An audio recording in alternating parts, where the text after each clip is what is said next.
Qui mieux que mon père connaissait le sens du mot « vocation ». Porté par elle, il a pris très tôt son destin en main pour inventer son métier. J'ai pensé que mon désir de voir la vie était différent de celle de mon père. Et j'ai su lui dire non, et c'était un drame de famille. Mais je crois que ce jour-là, j'ai gagné ma vie. Et qu'aujourd'hui, si je suis ce que je suis devenu, c'est parce que j'ai eu la chance de réaliser mes rêves de jeunesse. Conscient de cette chance et marqué par son expérience de la guerre, il a décidé de créer la fondation de la vocation. J'ai fait un vœu.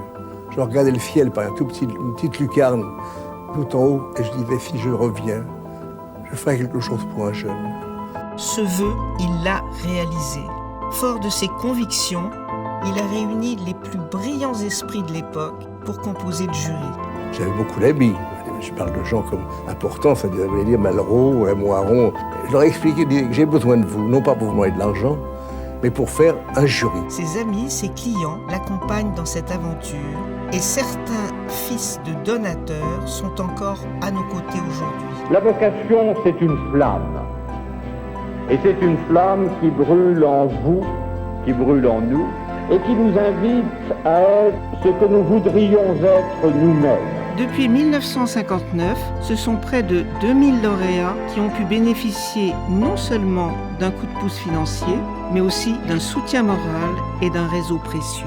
Je dois dire que la Fondation a été pour moi l'ouverture sur vous, si je puis dire. Avoir la très très grande chance d'arriver à concilier une passion ou un idéal avec sa vie de tous les jours.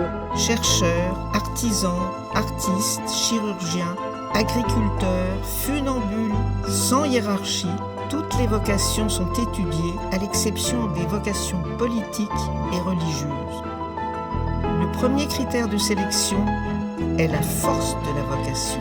Tous et toutes ont rencontré de nombreux obstacles, mangé beaucoup de vaches enragées, subi parfois beaucoup de rebuffades pour imposer leur vocation. Visionnaire, la Fondation a permis à de jeunes femmes talentueuses d'ouvrir la voie dans leur domaine.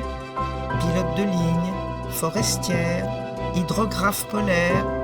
Aujourd'hui, la jeunesse courageuse et volontaire a besoin d'être reconnue et soutenue. C'est le rôle, la vocation puis-je dire, de notre Fondation. En fait, c'est la confiance que ça m'a donné, d'être reconnue, que des gens se disent tiens, on va l'aider, elle vaut le coup. Le moindre petit signe, parfois, peut donner un élan. On continue à marcher ensemble dans les obstacles, dans les difficultés, dans la transformation de notre pays. La Fondation, ça a clairement changé ma vie. Je suis heureuse de constater que l'idée de mon père, tant d'années plus tard, est toujours d'actualité et plus que jamais d'utilité. Ils ont réussi quelque chose qui leur donne une joie de vivre. Et c'est ça que j'ai voulu faire. C'est ça que j'ai voulu exprimer, la joie de vivre dans l'amour de son métier. Et pas pour moi, oui, c'est la plus belle réussite de ma vie.